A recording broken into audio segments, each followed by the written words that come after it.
Hello, and welcome to another episode of the Good Boxing Podcast with your host, Josh Saez. It's been a minute. Sorry I haven't uploaded in a while. However, I have been taking care of some stuff and things are good to go. I was trying to do some stuff for the channel, coming up with a cool little intro. I got a lot of fun things coming for the Good Boxing Podcast, and it's not over yet. It's still too early in the game. But today's episode, kind of wanted to touch on the fight over the weekend. I know it's a few days late, but I did get a better analysis of what happened.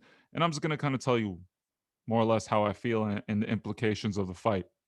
So, as you know, or if you don't, Vergil Ortiz Jr. faced off against Maurice Mighty Mo Hooker in a battle at the 147-pound division.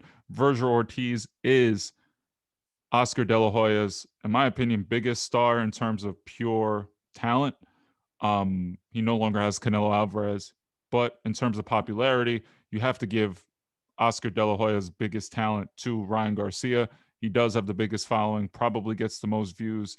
And honestly, if you really look at it in terms of currency and social currency, you can argue that Ryan Garcia is one of the most valuable and touted assets in the game right now.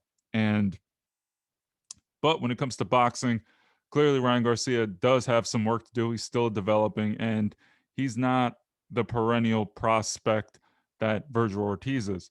When you think of who can be the best at a division at 147, he and other people do really feel that in the future, Vergil Ortiz can potentially take the crown and challenge the current kings of the 147-pound division, Terrence Crawford and Errol Spence.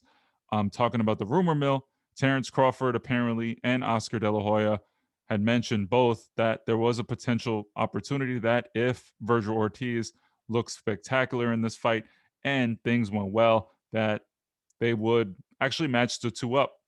So this was kind of a benchmark. You have Bomack versus Robert Garcia in a battle of really, really good trainers, right? Bomack is the trainer of Terrence Crawford and also happens to be the trainer of Maurice Mighty Mo Hooker. So the fight. Immediately, I saw Vergil Ortiz trying to institute the game plan that Jose Ramirez did. Have very, very intelligent pressure, try to put his foot on the gas. But Vergil, this was his big, big test. It's the first time that he's faced someone that, in my opinion, was of high quality. Sure, Maurice Mighty Mo Hooker was the smaller man. He was moving up. He fought at 140 pounds, and this was his first fight at 147. And you're taking on Vergil Ortiz, who's a prospect and a legitimate prospect at 147. His power is very, very high ranked, even in the 147-pound division, where he's not the top prospect. You got Errol Spence, you got other guys up there as well. But his power certainly is there. He's knocked every single person out for the most part. He's fought, and you see, he's a devastating puncher. So this fight was what it was. It was supposed to be a good benchmark. First round, Vergil Ortiz comes out, putting the pressure, had that jab, high guard, was moving, flexing. And Maurice Mighty Mo Hooker, you know what the game plan was. He didn't want to let Vergil Ortiz set his feet and generate a lot of that power he likes to generate. And in the Robert Garcia kind of style, Mexican style, he does like to throw really, really hard body shots and also keep your feet grounded to the ground, but execute also defensively as well. He had the high guard up, and Mighty Mo Hooker had a little bit of success. Vergil Ortiz clearly won the round. You saw that the harder, stronger punches were from um, Vergil Ortiz, but Mighty Mo Hooker was able to withstand the storm in the beginning, and in round one was not his. It was Vergil Ortiz. Round two, you saw a lot more of the same, trying to institute that Jose Ramirez game plan where Jose Ramirez was putting pressure constantly on Mighty Mo Hooker, trying to tire him out. And then eventually, you know what happened in the Jose Ramirez fight, where Mo Hooker likes to hook off, pretty much likes to throw punches when he's getting tested, and he's a power puncher. I mean, he hits hard for the weight, and I do like how, regardless of whatever you say about Mighty Maurice Hooker, he's going to bring the fight. And in this round, you saw him land a couple of good shots that got the attention of Vergil Ortiz. Honestly, I was a little shocked that Maurice Hooker was having some success, and he didn't win the round, but you saw him landing some punches. But Vergil Ortiz certainly won this round. And I was like, okay, it's a fight though. It was very, very entertaining. A lot of back and forth action. Then the fight kept going, the fight kept going, the fight kept going. And I'm not going to lie to you. There was a punch that landed on Vergil Ortiz from Hooker that it looked like it got the attention of Vergil Ortiz. Mighty Mo hit him. It was a good right hand, and you saw that leg kind of straighten out a little bit, and you saw it was like, okay, this is a good shot. This is a good shot. I'm not gonna lie to you. It was a really, really good shot, and I was shocked that Vergil Ortiz got a little hurt from it. Um, Mighty Mo hits hard. I'm moving up to 147, and to carry the power that you carry, it was certainly a good display for Mighty Mo. But this was the round that things really changed. You saw that Vergil Ortiz was going out there to beat him better than than Jose Ramirez did. You saw that he was trying to go for the kill right away. He wanted to get him out early and wanted to get him out spectacularly. So potentially you can set up that Terrence Crawford matchup, and then you can make an argument to see that, hey, this guy deserves a title shot and he deserves a shot at the pound for pound king at 147 potentially. But it didn't work out. And this is where I like Robert Garcia. You saw an adjustment in the game plan. You saw Robert Garcia say, "Hey, be patient. I saw you get caught with some stuff. Um, go to the body more. It'll set up." And you saw a tactical change. No longer was he trying to pressure him, hit him over the top with just one shot. You saw him start using angles, going to the body, and he landed that devastating uppercut to the body. My God, some of the body shots that this guy was landing were fantastic. Um, he ended up hurting Maurice Hooker a few times and ended up dropping him a few times. And that's kind of how the fight went. He knocked him out. It was a very, very good fight. I got to sit here and say that Maurice Hooker, even though he didn't win the fight, he certainly gained a lot of fans. People are going to know who he is. And I just feel he should probably go back down to 140. You saw the size difference be an issue when Vergil Ortiz went to the body. I just don't think he could take the punishment at 147 pounds from very, very hard punchers. I think he can compete with some 147 pounders, but when you start fighting the bigger 147 pounders, you see a notable size difference. And my favorite part of this whole fight was Maurice Hooker basically apologizing to Bomack, saying, "Sorry, coach, I couldn't breathe. Sorry, coach, I couldn't breathe. That was a good shot. I just couldn't breathe." And I was just like, damn, Mo, you're a real one for that, because a lot of people don't like to show what hurts, what bothers them. And the fact that he was communicating that to his coach, I thought it was kind of an interesting tidbit. So Vergil Ortiz showed that, hey, look, he gets touched. He tried taking the fight to Mighty Mo, and he tried getting him out of there and tried to put on a drama show like Triple G says.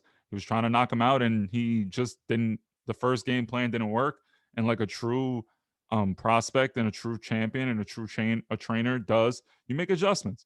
The first game plan didn't work. All right, let's go back to this. Let's be a little more patient, and let's get back into doing what we do. We break people down methodically and don't rush. If you get the knockout, you get the knockout. Who cares? First things first, win the fight. Don't get knocked out trying to do something stupid, pushing a point that just isn't going to work. Sometimes being stubborn to a fault, you're just going to keep running into a wall, and it's just not going to happen. After the fight, you saw tremendous respect from both people, and you saw that both guys really did like one another, and you saw that it was a good fight. I mean, Vergil Ortiz looked marked up, but he also put it on Maurice Hooker. Maurice Hooker had nothing but nice things to say. But now here's what I have to say. I'm going to be honest with you.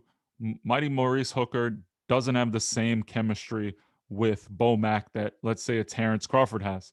For sure, 100%, you saw that Terrence Crawford and Bomack throughout the years have a fantastic relationship and a fantastic chemistry. You saw in this fight that Maurice Hooker was kind of trying to do what Bomack was saying, but given the fact that he has so many years of being a gunslinger, putting it on the line, you saw it come out. You're not instantaneously going to become a different fighter overnight. You could change trainers, but it takes time.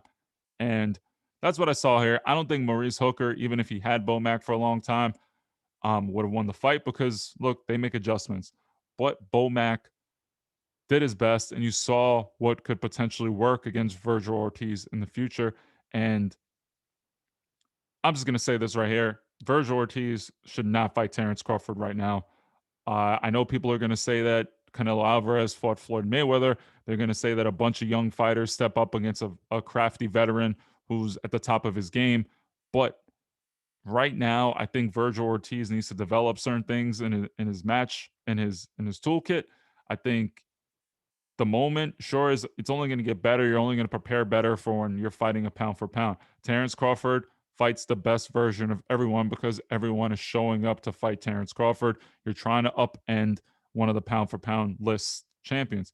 Whenever you fight a champion who can potentially propel your career into another stratosphere, you're going to get the best version of them. So I think the best version of Vergil Ortiz probably won't make the same mistakes against Maurice Hooker. That anxiety. Now he's been on the moment. He's been in these big moments, a big fight for the first time, and it's a step up fight. It takes some time to get used to. So he'll probably do better and realize certain things he needs to kind of tighten up. But Bomack has the right game plan for Vergil Ortiz. I think Terrence Crawford can execute what Maurice Mo Hooker was trying to kind of do. And Terrence Crawford, believe it or not, has very underrated power, in my opinion. He hurts a lot of people. I mean, you saw what he did to Kell Brook. Sure, Kell Brook was damaged goods. We know the drill. But Terrence Crawford seems to hurt a lot of people that never get hurt. And if Terrence Crawford, with that speed and that trickiness that he possesses, the ability to switch, touches him, catches him, and Vergil's trying to chase him around the ring, I just don't think it's a good matchup for him. I'm not sitting here and saying that Vergil Ortiz doesn't stand a chance, but the probability of him upsetting Terrence Crawford at this very moment is minimal. I just don't see it. And Oscar, this is his prospect. This is his Canelo Alvarez right now. I just don't see Oscar really trying to do it. And do do you really feel that Vergil Ortiz can beat Terrence Crawford right now? No, I just don't think so. And it's nothing against Vergil Ortiz, and anyone can win a fight on a certain day. And I've been wrong a shit ton of times. Just based on what I've seen, I don't see Vergil Ortiz posing that much of a problem for Terrence Crawford. I don't think he'll blow him out where he won't win a round, or there won't be moments where he gives Terrence Crawford some issues. But he dances around Vergil. He's moving his head. He's just never planning. The only way I do see Terrence Crawford maybe getting touched, maybe fucking up, is if he trades with Ortiz. He has a tendency to want to sit there and just bang away and not trust his boxing ability sometimes, and that gets him in trouble. But in a fight with Vergil Ortiz, I could see him being sharp, not really making any mistakes, and just pitching a very, very great performance. And Vergil Ortiz is a great prospect. I think he's really good. I think he does have the goods. I just don't think right now Terrence Crawford is someone you really, really want to go against at this point in his career, in his prime. Um, the only way I see it is just like a luck, not even a lucky KO, because if he knocks Terrence Crawford out, but if Terrence decides to bang, I could see there being an upset. But I'm not interested in this fight. I would rather see Vergil Ortiz get maybe a B tier kind of 147 pounder, keep building, and actually fight a 147 pounder. That's a little better, and not a glorified overweight 147 pounder Maurice Mighty Mo Hooker. Sure, he was in shape, but you saw the breakdown happen. That's the episode for today. Subscribe to the Boxing Podcast on YouTube at Good Boxing Podcast. If you're not following me on Instagram, feel free to follow at Good Boxing Podcast. Thank you so much again for everyone. I'm back, and these videos will be coming out again. Thanks so much. Be well.